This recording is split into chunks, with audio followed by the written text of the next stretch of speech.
l'adrénaline. L'adrénaline est une hormone sécrétée par les glandes surrénales suite à un sentiment de mort imminente ou de stress énorme. Dans les sports extrêmes, cette adrénaline, ce sentiment de danger constant est très recherché, et pour certains sports, le danger est bien réel, et le but même de cette activité est de sentir de l'adrénaline en soi, de ressentir un danger réel, de ressentir la présence de la mort à chaque instant. Le sport dont je vous parlais durant cette vidéo est l'exemple parfait de ce type de sport extrême basé sur l'adrénaline et la peur de mourir. Il s'agit du sport le plus dangereux du monde, la grimpe urbaine, ou l'escalade de gratte-ciel. La grimpe urbaine est un dérivé du free solo, lui-même dérivé de l'escalade de voie en nature, mais sans corde. La grimpe urbaine, comme dit dans le nom, s'effectue sur des bâtiments, en ville, le plus souvent sur des gratte-ciel, comme sur cette vidéo de Léo Urban, youtubeur et grimpeur urbain, effectuant une montée de la tour Montparnasse, sans corde, ni autre équipement pour s'attacher.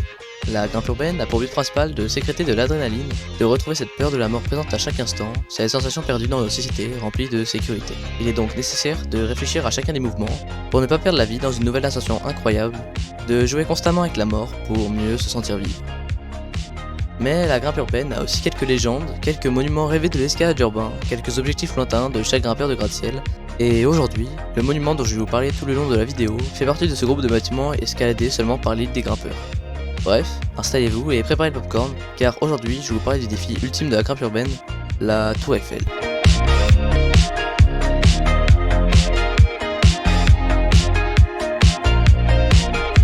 La Tour Eiffel, tour de 330 mètres de haut, a déjà été escaladée par les grimpeurs les plus expérimentés de cette planète. Mais bon, avant de rentrer dans le vif du sujet, laissez-moi vous expliquer ce qu'est un grimpeur urbain. Un grimpeur urbain, c'est quoi? Un grimpeur urbain, c'est ça.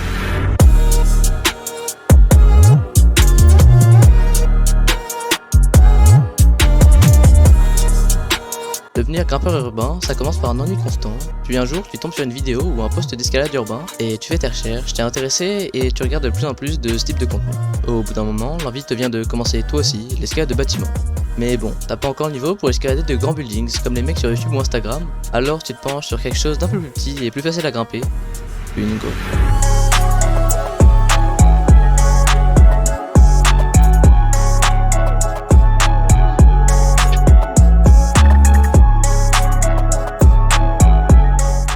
Tu escalades ta première grue, les sensations sont incroyables, et puis tu recommences plusieurs fois, et tu as de plus en plus d'aisance à grimper des grues, mais tu as de moins en moins de sensations, alors tu commences à grimper des bâtiments un peu plus grands, puis à force de grimper des bâtiments, les sensations disparaissent encore petit à petit, alors tu grimpes des bâtiments de plus en plus haut, allant même jusqu'à des bâtiments faisant plus de 100 mètres de haut, puis à un moment, tu as escaladé les immeubles les plus grands de France, comme la tour Montparnasse ou la tour Total, qui s'élève à plus de 150 mètres de haut, et il n'y a plus qu'une chose qui se dresse à présent devant toi, l'objectif de toute une vie, le défi ultime de la grimpe urbaine, la Tour Eiffel.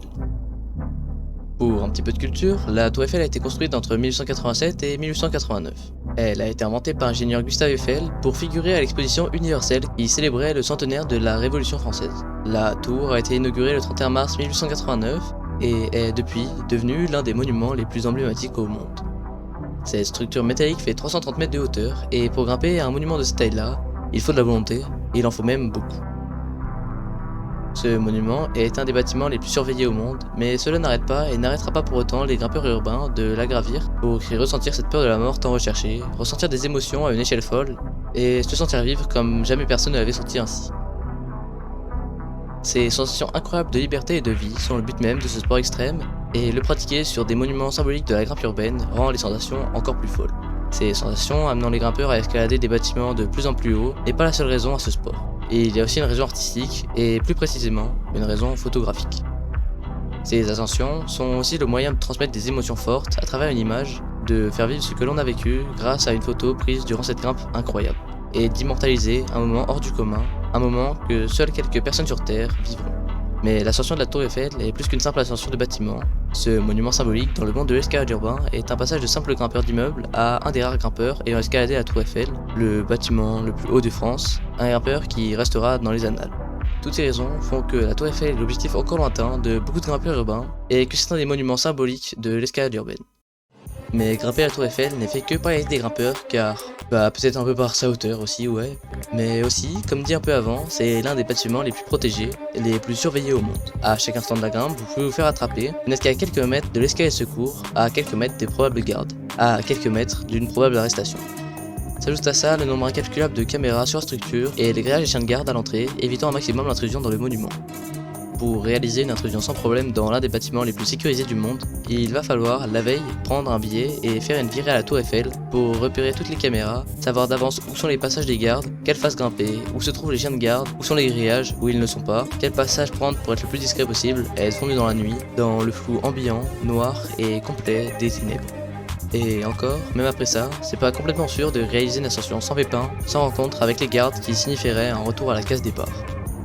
Mais ce qui dissuade surtout les grimpeurs d'entamer l'ascension de cette structure historique, ce n'est ni la hauteur ni les systèmes de sécurité, mais c'est plutôt les répercussions judiciaires qui peuvent survenir suite à cette ascension. Les poursuites judiciaires peuvent durer plusieurs mois et finalement n'aboutir à rien, et l'amende peut s'élever jusqu'à 10 000 euros. À ce prix-là, il vaut mieux payer son billet d'entrée à 44 euros.